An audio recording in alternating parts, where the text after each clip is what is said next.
Mummy papa कैसे हो आप? अरे आरती आ गई तू। आजा आजा। दामाद जी कहाँ हैं? बस आ ही रहे मम्मी, बाहर गाड़ी पार्क कर रहे हैं। अच्छा अच्छा। तू खड़ी क्यों है? आजा बैठ ना। हाँ बैठो बेटा। और सुनाओ कैसी हो? और घर में सब कैसे हैं? मैं ठीक हूँ पापा, और घर पर भी सब अच्छे हैं। मम्मी देखो, मैं आप सबके लिए गाजर का हलवा लेकर आई हूँ। अरे वाह भाई वाह। माधुरी बेटा, जल्दी से यहाँ आओ। और हाँ, रसोई से जरा प्लेट्स लेती आना। सब साथ में बैठकर गाजर का हलवा खाएंगे। अपने ससुर की बात सुनकर माधुरी फौरन प्लेट्स लेकर बाहर की तरफ जाने लगी, लेकिन वो बाहर आ पाती उससे पहले ही उसके पांव कुछ सुनकर रुक गए।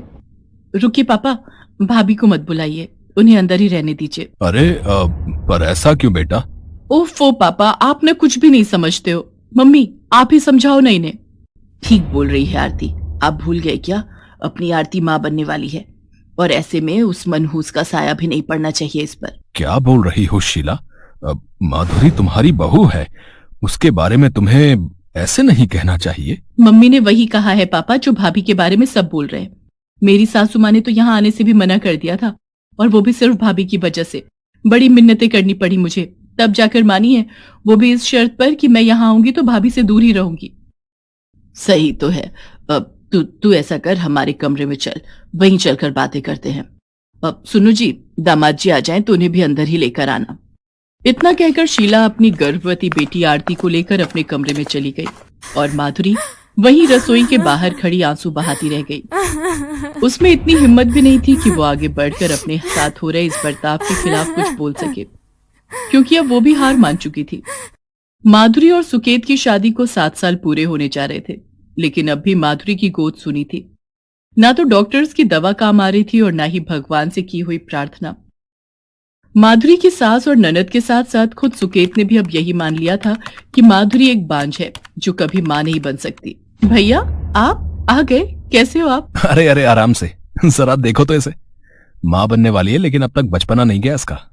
इसकी गलती नहीं है बेटा, अभी उम्र ही क्या है, शादी को बस 1.5 साल ही तो हुआ है, और देखो इतनी जल्दी खुशखबरी भी देने वाली है। इसकी सास तो इससे इतनी खुश है कि बस क्या ही कहूं। सच में बड़ी नसीब वाली हैं वो, जो इतनी जल्दी उनके घर बच्चे की किलकारियां गूंजने वाली हैं। शीला तारीफ तो अपनी बेटी की कर रही थी, लेकिन इस तारीफ की आड़ में निशाना उसकी बहू माधुरी ही थी, और इस सब में आरती और सुकेत उसका पूरा साथ दे रहे थे। माफ कर दो माँ, सच में बहुत दुख है इस बात का मुझे कि मैं आपको दादी बनने का सुख नहीं दे सका अब तक। अरे ना मेरे बेटे, तू क्यों दिल छोटा कर रहा है? इन सब में तेरा क्या कसूर है? ये सब तो उस कुलक्षणी का किया धरा है। जाने कौन से पाप किए हैं करमजली ने, जिसकी सजा इसके साथ साथ हमें भी भुगतनी पड़ रही है। वैसे पिछले हफ्ते तो गए थे ना आप लोग नई डॉक्टर के पास, क्या कहा उसने? वो क्या कहेगी, बस वही कि ये टेस्ट करवा लो, वो टेस्ट करवा लो। अरे अगर कुछ होना होता तो इतने सालों में हो ही जाता। बात साफ है, ये मुई बांझ है बांझ, ये कभी हमारे वंश को आगे नहीं बढ़ा सकती। एक औरत होकर तुम ऐसी बातें कैसे कर सकती हो शीला? अब बस भी करो। और वैसे भी डॉक्टर ने सिर्फ माधुरी को नहीं बल्कि सुकेत को भी टेस्ट करवाने को कहा था, जिन्हें सुकेत ने कभी नहीं करवाया। आखिर आप कहना क्या चाहते हैं? तो क्या हमारे बेटे में कमी है? हे भगवान, लगता है ये नासपीटी तो काला जादू भी जानती है। जरूर कुछ मंत्र पढ़कर इन पर फूंक दिए हैं। सुकेत बेटा, अब बस बहुत हो गया, कुछ तो करना ही होगा तुझे। अब हाँ माँ, बताओ ना मुझे क्या करना चाहिए। आप जैसा बोलोगी मैं करूंगा। तो बेटा सबसे पहले तो इस मनहूस को अपने जीवन और इस घर से निकालकर बाहर कर, और फिर तू दूसरी शादी कर ले। शीला, तुम्हारा दिमाग तो ठीक है, हैं? तुम्हें अंदाजा भी है कि आखिर बोल क्या रही हो? अपने बेटे का घर खुद अपने हाथों से तोड़ रही हो। तो अभी कौन सा बसा हुआ है इसका घर? ये इस घर पर और मेरे बेटे पर सिवाय बोझ के और कुछ नहीं है। जब बच्चा ही नहीं दे सकती तो क्या काम है इसका घर में? झाड़ू पोछा और खाना पकाना तो हम काम वाली से भी करवा लेंगे। आप बिल्कुल ठीक बोल रही हो माँ। अब तो मुझे भी यही लगने लगा है, जैसे इस औरत से शादी करके मैंने अपनी जिंदगी की सबसे बड़ी गलती की है। लेकिन अब मैं इसे और नहीं झेल सकता। मैं इसे छोड़ दूंगा और फिर आप जिससे कहोगी मैं शादी कर लूंगा। सुकेत, अपनी माँ की बातों में मत आओ तुम। कुछ ऐसा मत करो जिस पर कल को पछताना पड़े तुम्हें। वो बेचारी बिन माँ बाप की बच्ची है, उसका हमारे सिवाय और कोई नहीं है। उसे ऐसे छोड़ दोगे तो कहां जाएगी वो? पूरे घर में सिर्फ माधुरी के ससुर सुदर्शन ही थे जिन्हें उससे हमदर्दी थी। लेकिन इस बार उनकी कोशिश भी काम नहीं आई, क्योंकि शीला और सुकेत फैसला कर चुके थे। नहीं, भगवान के लिए ऐसा मत कीजिए, मुझे घर से मत निकालिए। मैं कहाँ जाऊंगी? मैं आपकी पत्नी हूँ, इस घर की बहू हूँ मैं। नहीं, तू बस एक बोझ के सिवाय और कुछ नहीं है। 7 साल हो गए शादी को, एक बार भी तेरे पेट में बच्चा नहीं आया। और तुझे क्या लगता है मैं तुझे बिना वारिस दिए जिंदगी भर इस घर में मुफ्त की रोटी तोड़ने दूंगा? ऐसा मत कहिए, मुझे विश्वास है कि भगवान मेरी प्रार्थना जरूर सुनेंगे और एक दिन जरूर मेरी गोद भी भरेगी। फालतू बातें मत कर। अरे तू तो इतनी बड़ी मनहूस है कि पैदा होते ही अपने माँ बाप को खा गई, और फिर उस चालू मामा ने मर दिया तुझे हमारे सिर पर, और फिर ऐसे गायब हो गया जैसे गधे के सिर से सींग। लेकिन अब बस, अब बहुत झेल लिया तुझे। सुकेत बेटा, चल निकाल इसे घर से बाहर। माधुरी रोती रही, गिड़गिड़ाती रही, लेकिन सुकेत ने माधुरी को घर से बाहर निकाल ही दिया। और ये माधुरी के आत्मविश्वास पर बहुत गहरी चोट थी। माधुरी से यह सब बर्दाश्त नहीं हुआ और उसने खुदकुशी करने का फैसला लिया। उसने एक बस के नीचे आकर अपनी जान देने की कोशिश की, लेकिन बस के ड्राइवर ने बिल्कुल सही वक्त पर ब्रेक लगाकर इस हादसे को टाल दिया।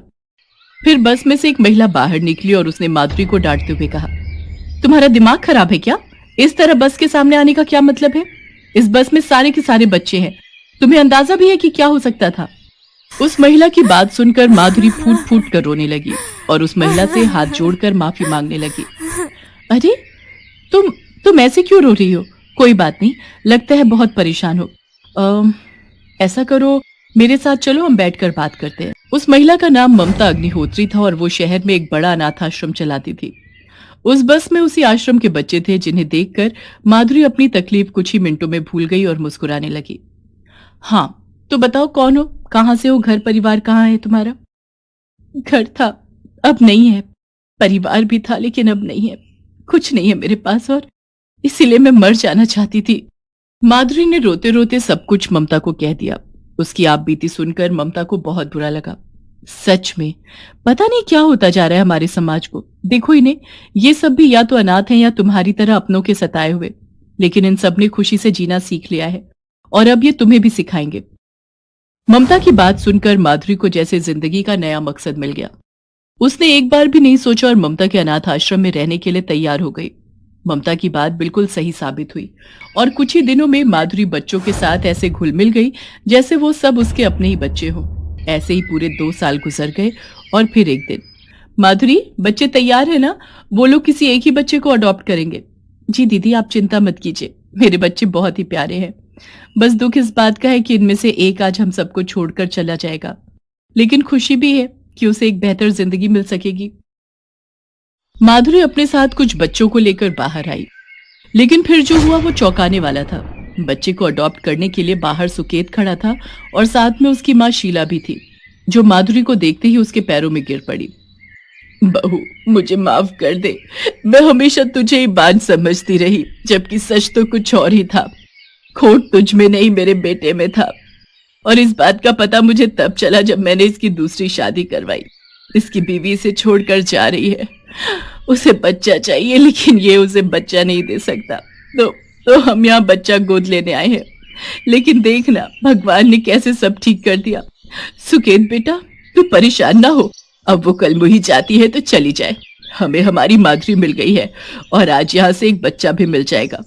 नहीं, ना तो मैं यहाँ से जाऊंगी और ना ही कोई बच्चा आप लोगों के साथ जाएगा। अब मुझे लगता है कि जरूर आपने और आपके बेटे ने कुछ पाप किए होंगे जिनकी सजा आपको भगवान ने दी है। तो अब मैं और मेरे बच्चों में से कोई भी आप लोगों के पापों का भागीदार नहीं बनना चाहता। तो दरवाजा उधर है और आप लोग यहाँ से जा सकते हैं। माधुरी का आत्मविश्वास लौट आया था, क्योंकि वो जान गई थी कि ना तो वो बांझ है और ना ही बदकिस्मत। दूसरी तरफ सुकेत और शीला अब पछताने के सिवाय और कुछ नहीं कर सकते थे। जो दुख उन्होंने माधुरी को दिए थे, उनकी सजा तो उन्हें भुगतनी ही थी।